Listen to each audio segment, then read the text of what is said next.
This is Kin Mapper once again on a different matter. I just witnessed Piers Morgan get the wool and the whole sheet pulled over his face by General Wesley Clark. The issue was 650,000 bayonets exist now. How many existed in 1916? General Wesley Clark tried to pretend there were 1 million troops in 1916, which he knew there wasn't. He went to West Point. General Kimmitt could have corrected him, but as a subordinate from the past, he elected to let the man get away with it. In 1916, we had a small army. We had a very small army. We had no war, and we weren't going to go to war because that's what Wilson told us in the election campaign of 1916.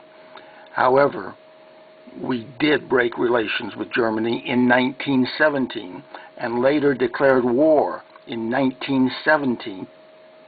And shortly thereafter, we passed the Selective Service Act of 1917. Before that, we did not have military either in the Federal Army or the National Guard of over 300,000. That would be stretching it.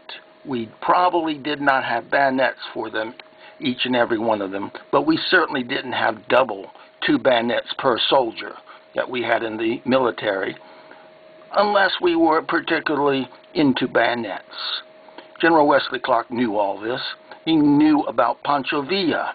In 1916, made an incursion into the U.S., and Black Jack Pershing chased him back into Mexico, I believe. But the problem was Black Jack Pershing didn't have that much troops because the military had always been small compared to those of Europe. So I'm looking now at the Wikipedia article that makes it very clear that the numbers do not reflect kindly on the false representations of General Wesley Clark. General Wesley Clark needs to go back on Piers Morgan and apologize to the nation and admit that he and Obama were wrong. Romney was right. In 1916, we didn't have much. And now we're going back to the time of 1916 where we didn't have much.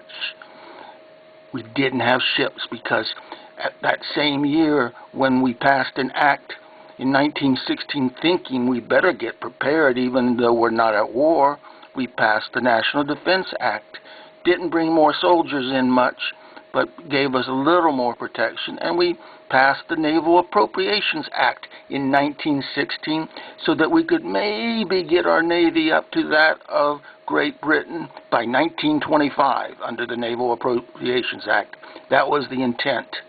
We got fooled by General Wesley Clark. I watched it the second go-round, and I was shocked to hear him say he obfuscated because he's a Obamaite, and you got to obfuscate to cover up false statements made. But he implied to us that there were 1 million men, 1 million bayonets, at least 1 per man.